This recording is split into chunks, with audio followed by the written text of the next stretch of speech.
Anyways, we're going to be going through the book of Malachi. And Malachi only has 4 chapters, and they all seem to be kind of short chapters. It doesn't say this is in the year 4 of King so-and-so. It doesn't tell you that. But you can kind of get some hints when this is written. I think this is before the judgment on Israel going to get taken away by the Syrians, before Judah gets taken away to Babylon. So in verse 1 there it says, Malachi 1:1, it says, the burden of the word of the Lord to Israel, by Malachi. Malachi is the prophet's name. I have loved you, saith the Lord, yet you say, wherein hast thou loved us? Was not Esau Jacob's brother, saith the Lord? Yet I loved Jacob. So God says to them, I have loved you. And they're saying, wherein hast thou loved us? Basically saying, what do you mean? Or how have you loved us? You know, like, basically prove it. It almost seems like it's like as if they don't realize that God loves them. It's kind of weird.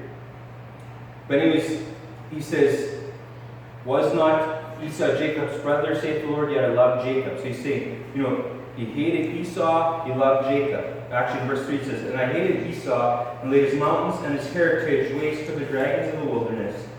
So he hated Esau. That didn't mean he hated Esau the person. He hated Esau the tribe.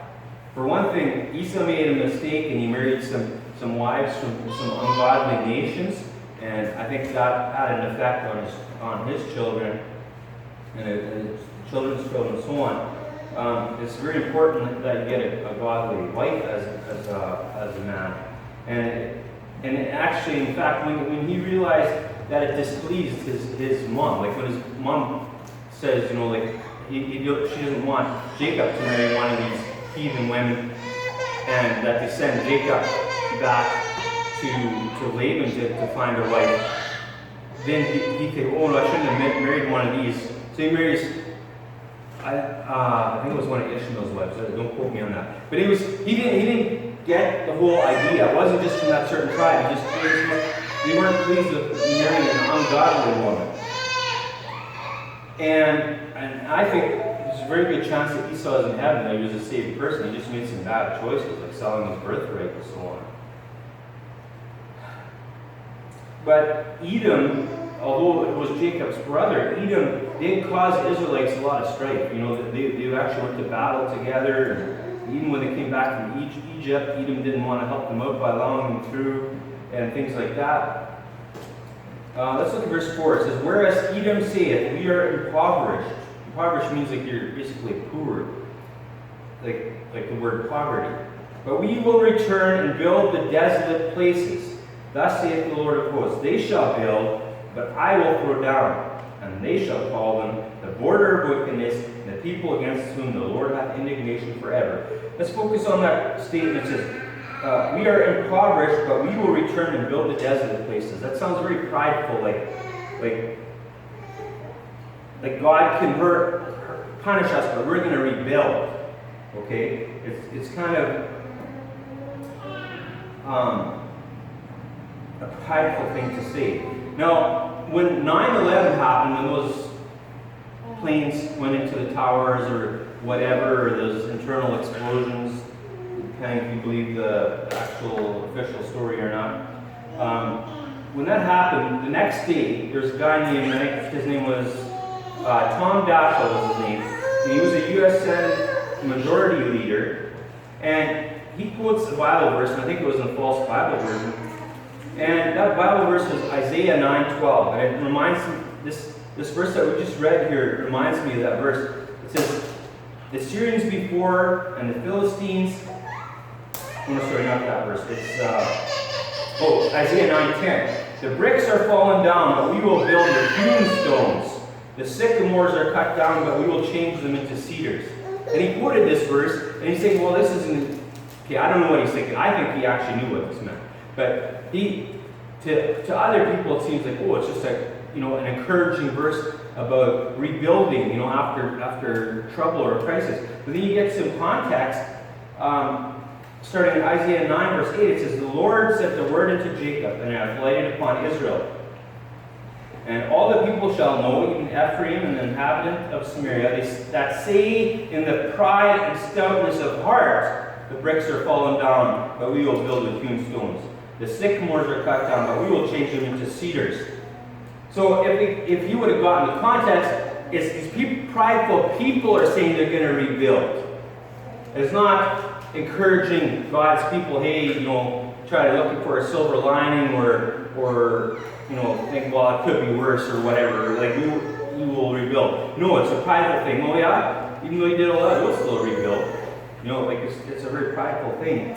And Isaiah 9:11, it keeps going. Therefore, the Lord shall set up the adversaries of reason against him and join his enemies together. The Syrians before and the Philistines behind, they shall devour Israel with open mouth. For all this his anger is not turned away, but his hand is stretched out still. For the people turneth not unto him that smiteth them, neither do they seek the Lord of hosts. Therefore the Lord will cut off from Israel head and tail, branch and rush in one day.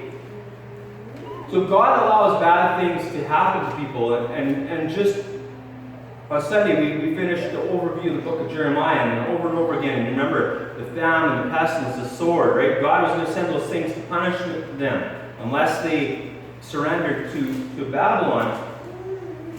But it took a few times, like Jehoahaz was defeated, okay? And Jehoiakim was defeated. Jeconiah was defeated. And then finally Zedekiah, they had chances. And it's like, they still poured out their drink offerings to the Queen of Heaven. They still did whatever. They I don't know if in all cases, but so often they had this pride thing, like, we're still going to do what we want to do.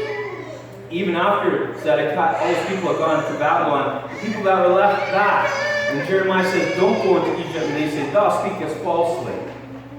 And they go to Egypt anyway. It's like, they just didn't learn their lesson. So anyways, this verse in Malachi 1:4, where it says, we will return and build a desolate place. It just reminded me of Isaiah 9:10 and how the senator, or the Senate majority leader used this. And then there's this, people say that it was Bill Clinton, but I did some research on it, and it appears like it wasn't Bill Clinton. It might have actually been George H.W. Bush, where he says John 16:3 was their favorite verse. And then people will think, well, he really meant to say John 3:16. But then if you look at it, John 16:3 makes sense for a world leader to say, because it says, and these things will they do unto you, because they have not known the Father nor me. Look at all the wicked things they bring in, like making abortion legal, and making sodomy legal, and not just in their own country. Then Trump is trying to push this all over the world, okay, which is also a prideful thing. But it almost seems like, okay, maybe they did it by accident. But I think it's likely they knew what they were saying, but they just like these people are so stupid, they're not even going to catch on that I'm saying I actually like this Bible verse because it's telling them what I'm going to do to them, right? And it might not be the case, but that's kind of what it seems like to me. Okay, Malachi 1, verse 5. And your eyes shall see, and ye shall say, the Lord will be magnified from the border of Israel. So what does that word magnified mean? Well, if you have a magnifying glass, it makes things bigger, right? If you're using to read print, it makes the letters bigger. Or if you look at these, I have one on my workbench where it has a light and a big magnifying glass. If you're working on a circuit board or something, it makes it bigger so you can see what you're doing. But if you're just playing around, you go, oh man, he's got a big thumb or whatever. It makes things bigger, than look bigger than what they are. In Joshua 4:14, it says, on that day the Lord magnified Joshua in the sight of all Israel, and they feared him as they feared Moses all the days of his life. So when it was Joshua's turn to lead Israel, God magnified him in the sight of all Israel. God basically put the spotlight on him and showed the people how important this guy was to be following. And he basically put the spotlight on him. Just like you can use a magnifying glass to start a fire. Now don't try this inside, and kids especially don't try this without your parents' permission. But especially on a black piece of paper, you got the sunshine in, and you've got the beam just right, you can start a fire on a black piece of paper, even a white piece of paper for that matter. And because you're intensifying the rays. So when God magnified Joshua, he intensified the attention of Joshua God. In 1 Chronicles 29:25, let's talk about Solomon. And the Lord magnified Solomon exceedingly in the sight of all Israel, and bestowed upon him such royal majesty as had not been on any king before him in Israel. So God magnified Solomon by giving him riches. But did Solomon ask for riches? And God asked him, tell me what you want and what I can do for you. Actually, Solomon asked for wisdom. And because he asked for wisdom, God gave him all these other things, peace from his enemies and richer than any other person in history. And wiser than anybody else. And at the beginning of his reign, he had things right. In Psalm 138:2 says, I will worship toward thy holy temple and praise thy name for thy loving kindness and for thy truth, for thou hast magnified thy word above all thy name. So we are supposed to give the glory to God, and God is magnified. He's the one that we should be giving our attention to.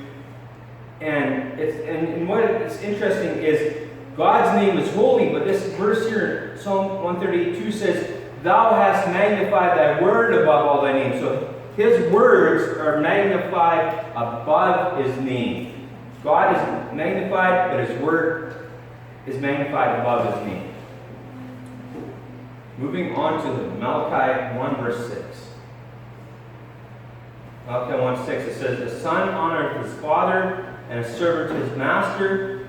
If then I be a father, where is mine honor? And if I be a master, where is my fear? Saith the Lord of hosts unto you, O priests that despise my name, and ye say, wherein have we despised thy name? So if you don't understand this asking these questions, where God's saying, if I be a father, where is mine honor? Or he's saying, if I be a master, where is my fear? The thing is, today, earthly fathers are not given honor. They're not given respect. Okay? They should be, especially in a Christian home.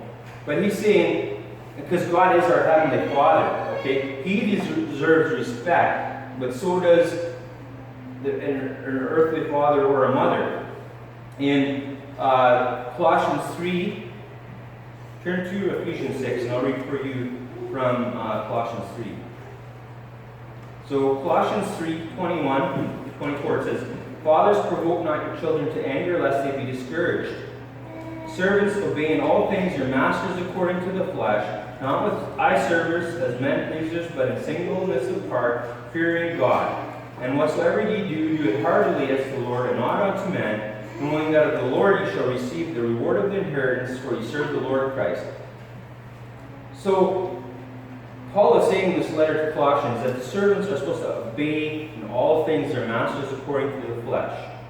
Okay, they're supposed to obey their masters. In Ephesians 6:1, it says, children, obey your parents in the Lord, for this is right.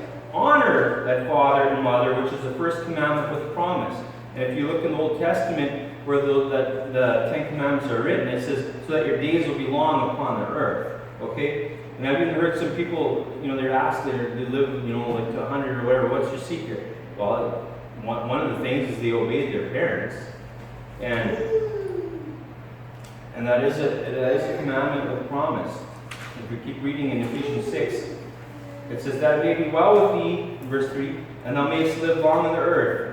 And ye fathers, provoke not your children to wrath, but bring them up in the nurture and admonition of the Lord. So that's saying the children are supposed to obey their parents in the Lord, and they're supposed to honor their father and mother, which has more than one meaning. But honor is give them the proper respect, but honor also is to take care of them when they're old. It can mean like giving, like the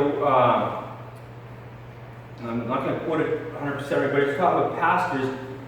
The ones that are working in the Lord, they're worthy of double honor. The Bible talks about these certain pastors. So children are supposed to honor their father and their mother. And in Malachi, he's saying, if I'm a father, like, where is my honor? Like, why are you not honoring me? And obviously God deserves it. But then in the next part of this, in Ephesians chapter 6, verse 5, it says, servants, be obedient to them that are your masters according to the flesh. Listen to this. With fear and trembling, in singleness of your heart, as unto Christ. We should work for our bosses like as if we're working unto Christ. And sometimes maybe our boss doesn't deserve it or whatever, but remember, we're working as unto Christ. We're trying to please God. And God commanded us to give our masters, like our bosses on the earth, respect, and also our parents respect. With good, not with eye service as men pleasers, but as the servants of Christ, doing the will of God from the heart. With good will, doing service as the Lord and not to men, knowing that whatsoever good thing any man doeth, the same shall he receive of the Lord, whether it be bond or free. And then it gives instruction unto masters. So in Malachi here, he's saying, if then I be a father, where is my honor? And if I be a master, where is my fear? So he's saying he's not getting the respect from these people that he deserves. And he's not just an earthly father or an earthly boss. He's the king. King of all kings, Jesus Christ is.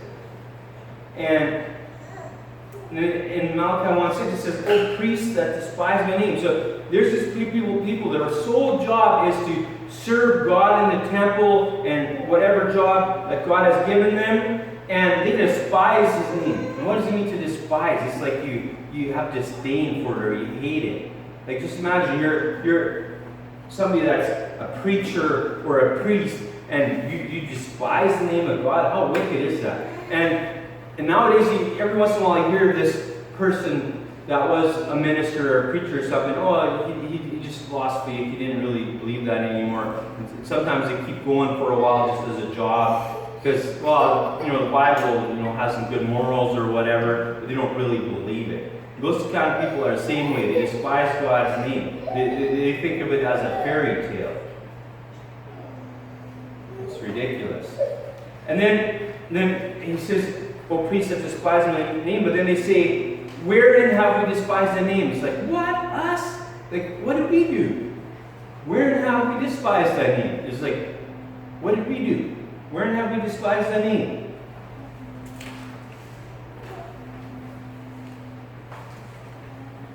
They were not giving God the proper respect.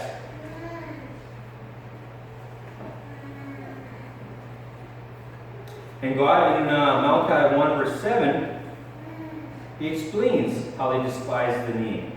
Ye offer polluted bread upon mine altar. Actually, this might just be another thing. You offer polluted bread upon mine altar, and you say, wherein have we polluted thee? And that you say, the table of the Lord is contemptible. So here again, wherein have we polluted thee? Like, they're like, we're innocent. Like, it's like you're pretending they don't know nothing about it. Policeman pulls you over for speeding, and, oh, what? I didn't notice, or I didn't know it was 70 here, and I was going 100. Like, these people, like, they're pretending they don't know what they did wrong. They know what they did wrong. And wherein have we polluted thee? And it says, in that ye say the table of the Lord is contemptible, and if you offer the blind for sacrifice, is it not evil? And if you offer the lame and sick, is it not evil? Offer it now unto thy governor. Will he be pleased with thee, or accept that person, saith the Lord of hosts? And now I pray you, beseech God that he will be gracious unto us. This hath been by your means. Will he regard your person, saith the Lord of hosts? Who is there even among you that would shut the door for naught? Neither do ye kindle fire on mine altar for naught. I have no pleasure in you, saith the Lord of hosts, neither will I accept an offering at your hand. And this just seems to be like these people that have this attitude. They got to get paid for everything, or else they're not going to do it. Okay? And sometimes you find this in job sites. And sometimes it's mandated by the bosses that you're not allowed to, but it's like, that's not my job. I'm not going to do it. I'm not going to clean up after me. I'm an electrician. Or or I'm the plumber, I'm not going to put in some blocking or some wood. Like, it's like, that's somebody else's job. It's like, they don't get paid for it, they're not going to do it. It's ridiculous. And with children, this is really wicked too. It's like, they want to get paid for every little bit of work they do. No, they should be honoring their parents, honoring their father and mother. See, and he's using this example of people that won't even shut the door for them. How much effort is it to close a door? Or it says to kindle a fire. Like, back then, kindling a fire is something they would do all the time. Because how else are you going to cook your food when you don't have electricity or propane or anything like that? It's like, you can't even do this. And God's saying He doesn't have any pleasure in it. Let's look at Hebrews chapter 12.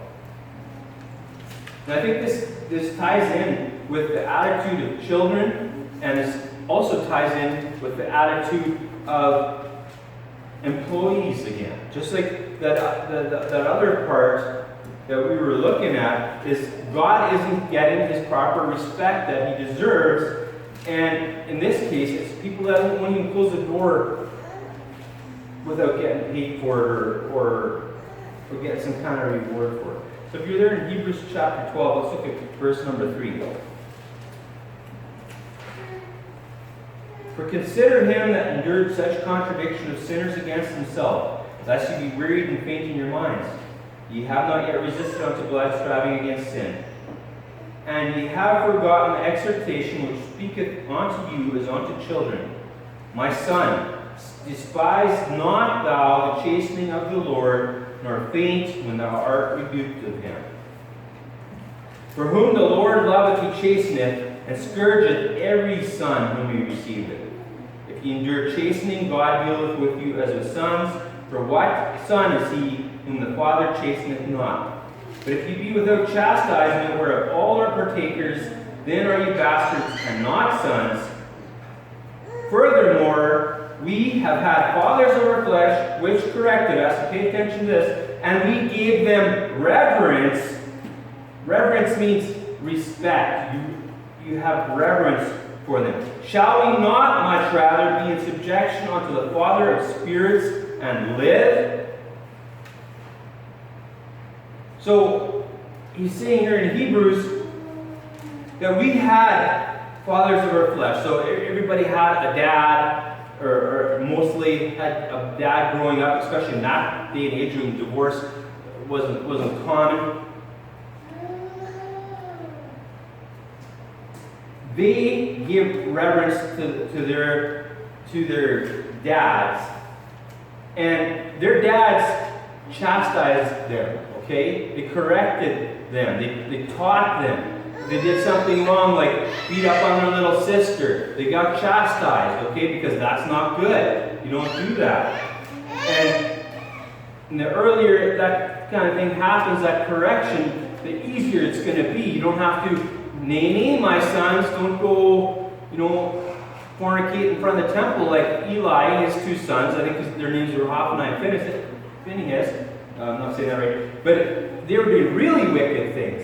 And that's why children need to be chastised early, okay? Then you don't have to do it so hard and so often if you start early. And that's the same thing with any training, okay? It's the sooner you train them, the easier it's going to be for you. Sometimes you think, well, it's just easier if I do it myself. Yeah, you might be right. But in the long run, if you train somebody else to do it, even as a boss. And it's so interesting how these two things tie together. Children and employees. Okay? Parents and bosses. It's the same thing with a boss. Yeah, you can do it faster yourself maybe because you've done it thousands of times. But if you can train somebody else and delegate somebody else to do it, and train them the right way, take the time to properly show them how to do a job, that's one less thing you got to do. You can focus on the important things, the big picture things. And same thing with children, okay? You don't have 6 children so that dad can take the garbage out himself. Now, I will take the garbage out myself if I have to, but the children need work to do, Okay? Children that are just left to themselves will bring their mothers to shame. They need work to do. And in Hebrews 12 here, the theme is about chastisement, and that if you don't get chastisement, then you're a bastard and you're not a son. Okay? Because I'm not gonna chastise somebody else's son.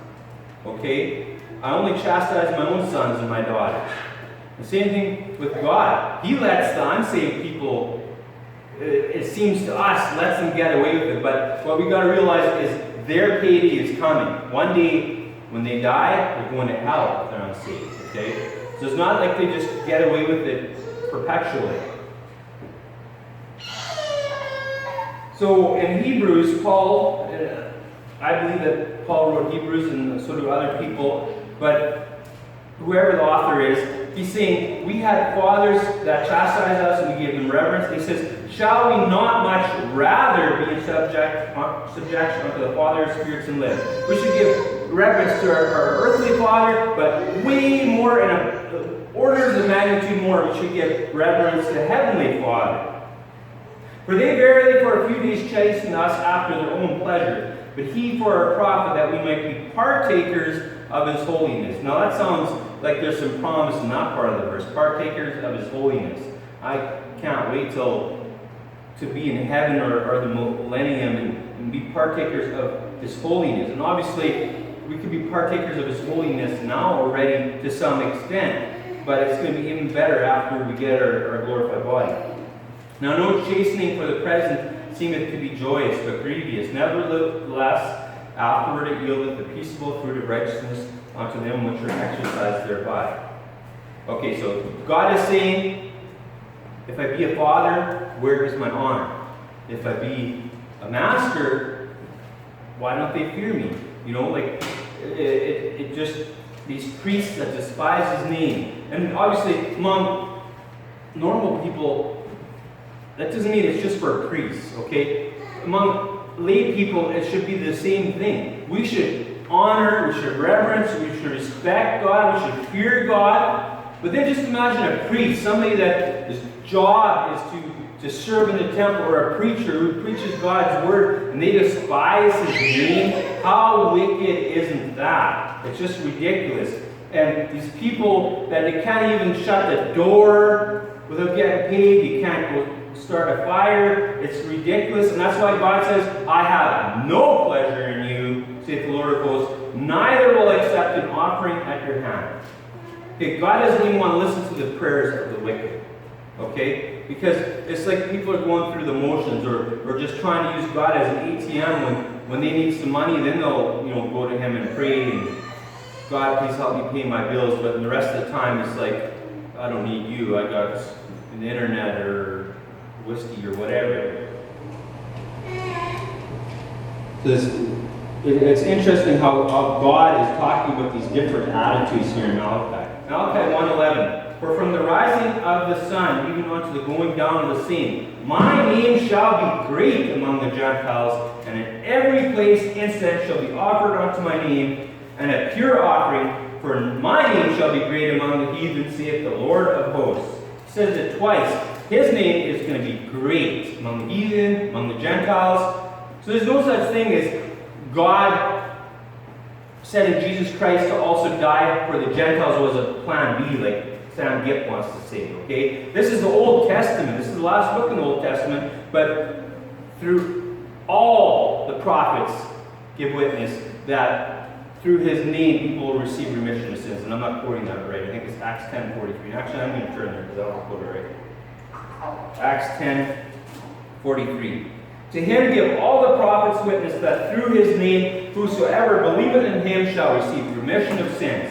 Whosoever. It wasn't, because it says all the prophets. That means from Genesis all the way to Malachi, all the prophets. Every single one as you go through, all of them give witness. That means they told people, they show that through his name people can receive remission of sins. Not through his name and keeping the commandments and sacrificing and keeping the feasts and so on. It's through his name they receive remission of sins. So the Gentiles will never plan B.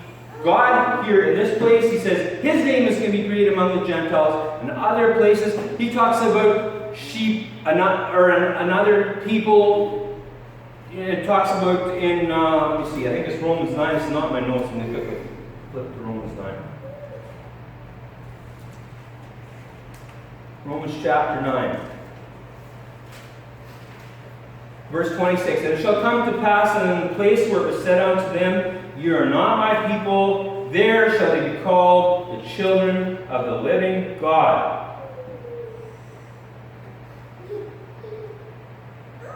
And actually, if we back up a little bit to verse 24 in Romans 9, even us whom he hath called, not of the Jews only, but also of the Gentiles. See, he's saying the Gentiles were also called. As he saith also in Osee, I will call them my people which were not my people, and her beloved which was not beloved. And it shall come to pass that in the place where it was said unto them, Ye are not my people, there they shall be called the children of the living God. So the Gentiles were never just a plan B. And God's name is going to be great among the heathen. And isn't it interesting, right after verse 10 where he says, I have no pleasure in you, neither will I accept an offering at your hand.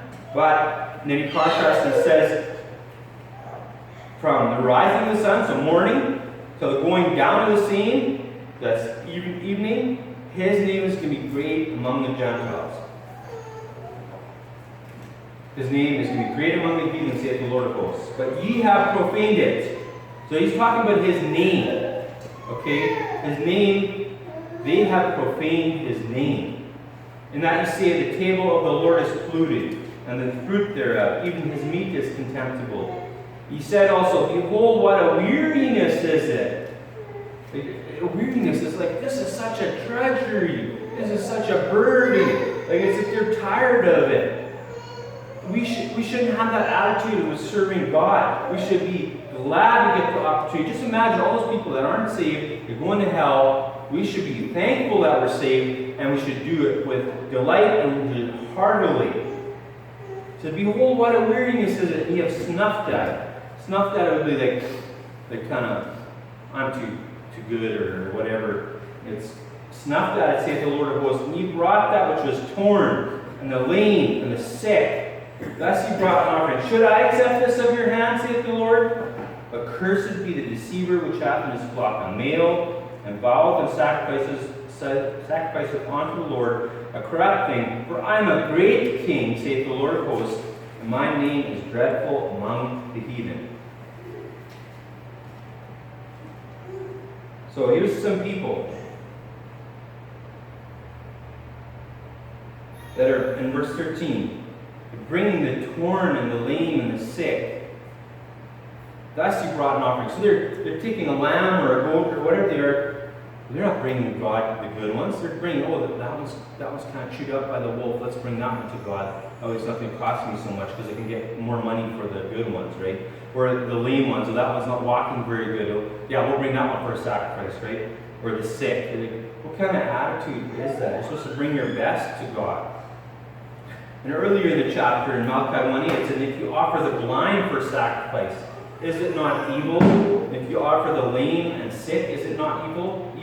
Offer now unto the governor, shall he be pleased with thee? Or accept that person, saith the Lord of hosts? Yeah, go bring your boss, or go bring your MLA or the, what's the provincial guy called? Yeah, the premier. Bring him. Oh, here, I got this present for you. This is horse. Three of his legs still work. What's he gonna think of you, right? That he's lame, or here's this nice whatever, this prize purebred German Shepherd. You can't see, but here's a present, right? It's just like, yeah, bring this kind of thing that you're trying to give to God. See, bring that to your governor and see what he thinks of it. Is he going to be impressed? No, he's not. And this is the kind of weird attitude people have. I remember years ago, I think I was at my grandma's place, and they had these call-in shows where people talked about different things, and they had this person that was, I think, a specialist about food. This lady calls in and she says, she's had this turkey in the freezer for about 15 years, and if it would still be safe to eat. And the guy says, yeah, if it's been frozen, it would still be safe to eat, but it probably wouldn't taste very good. Oh, then she would bring the potluck to church. It's like, okay, like, why don't you grind it up into turkey burgers or something and eat it yourself, okay? Why are you going to bring it to church? We shouldn't bring our worst to church, we should bring our best to church, okay? And obviously, nowadays, we don't sacrifice anymore. Deuteronomy 15:19-21 says, all the firstling males that come of thy herd and of thy flock thou shalt sanctify unto the Lord thy God. Thou shalt do no work with the firstling of thy bullock, nor shear the firstling of thy sheep. Thou shalt eat it before the Lord thy God year by year, in the place which the Lord shall choose, thou and thy household. And if there be any blemish therein, as if it be lame or blind, or have any ill blemish, thou shalt not sacrifice unto the Lord thy God. This is kind of like a potluck, what they did in the Old Testament. They were supposed to sacrifice the firstling of their herd. So if it was a sheep, you weren't even supposed to shear it. You're not supposed to, a bull, like a bull calf, you're not supposed to first do some work with it and then bring it in. No, you're supposed to bring it to God. And notice it says, thou shalt eat it. It was a potluck. It's like it got sacrificed to the Lord, but then the people shared the food and they ate it. It's like they had fellowship and they got to eat it. And he's saying it shouldn't have any blemish in it, shouldn't be lame, shouldn't be blind. You're not supposed to sacrifice that to God. Okay? And obviously, we don't sacrifice it anymore, but like this story with the lady with the turkey, bring it to the potluck, that doesn't meet the intent of this rule here. Obviously, that's ceremonial law. We don't do it anymore. Jesus was our Passover lamb that was slain. We don't have to do sacrifices anymore.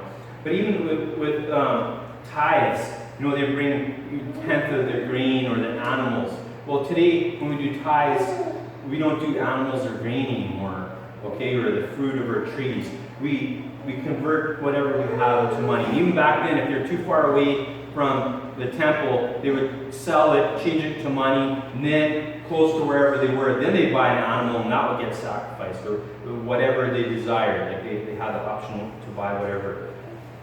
But if we think about, how this chapter seems to be about our attitude, and our attitude toward God, that we should fear Him, we should give Him respect, and not bring Him our worst, we should bring Him our best.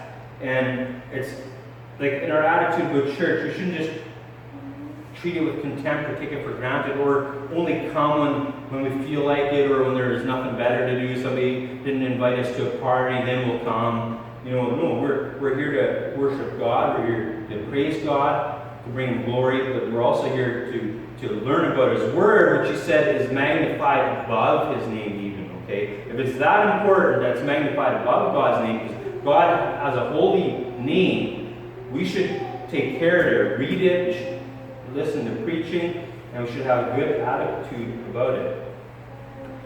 In Malachi 1:14, that's the last verse there, I believe, he says, but cursed be the deceiver which hath in his flock a male, and voweth and sacrificeth unto the Lord a corrupt thing.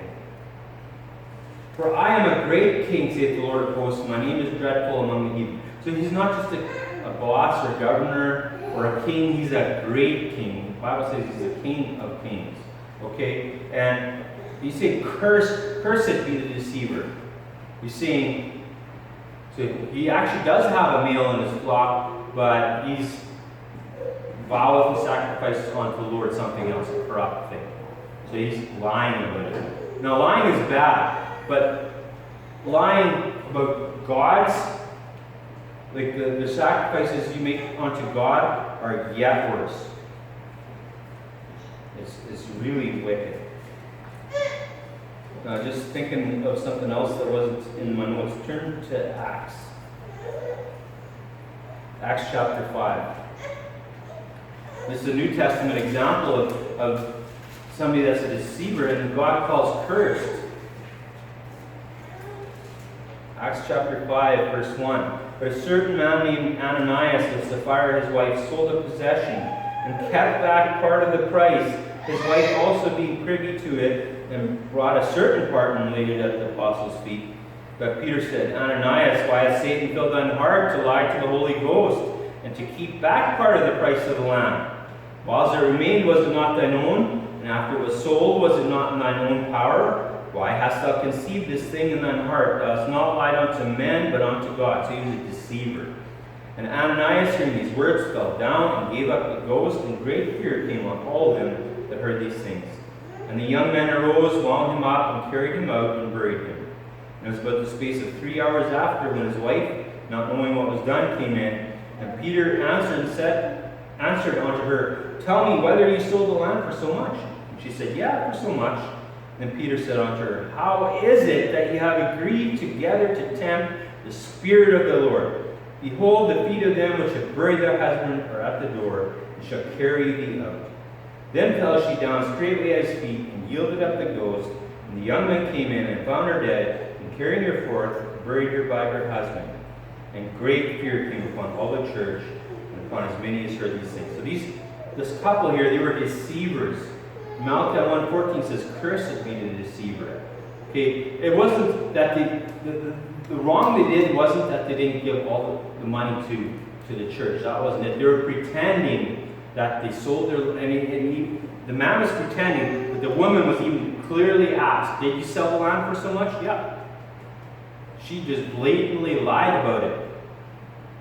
They would have been generous if they had sold the land and given half the money, or a tenth of the money. They would have been generous. They didn't have to sell their land at all. But they were sacrificing unto God a corrupt thing because they were lying about it. They would have been better off not to sell it at all. Because God's not pleased about it when you lie about it. It's just ridiculous. That'd be like somebody that say, I remember a while ago I preached a sermon about the churlish and the liberal, right? And the churlish is somebody that's really thrifty, okay? And like more than what is meat. And here's this person, okay, I know tithing is something I'm supposed to do. I'll just do 9%. You're better off not giving anything to God. Or 9.9%. Do 10%. Now if you made a calculation error and you accidentally did $1 less or a couple cents left, whatever. Okay. Me personally, I'd rather round it up a little bit rather than accidentally doing it down. But whatever. It isn't that if you make a mistake, you're wrong. You're being a deceiver. But if you're because it's between you and God, right? The church doesn't know what you put in the offering plate. But if you're trying to kind of obey the law, but yet you want to hold on those pennies and you pretend like these people, yeah, this is 10%, and throw in your $20 or whatever, you'd be better off not to do any at all, because you're being a deceiver and you're sacrificing unto God a corrupt thing. Because remember, He is a great King. We're just giving money that's already God's. I mean, He owns the cattle on 1,000 hills. We're just giving Him some of it back. Okay? Just like, it's different, but it just reminds me, when the government gives you money back in child tax benefit or an income tax refund, it's not like, oh, thank you, government, thank you, Mr. Trudeau. No, they're giving you part of what you already paid them. You deserve that. They shouldn't have taken any from you in the first place. Okay? And that's like, that's kind of the same way. If we think we're doing something special by giving God 5% or whatever, it's like, no, we're just giving Him some back that is already His, and He wants 10%. We do it to obey Him, and obviously to pay for the rent and things like that. And if we had a pastor to pay his salary and things like that, but we're just being a deceiver, and we'd be better off not to give anything than to try to cheat on that. But He's a great King, saith the Lord of hosts.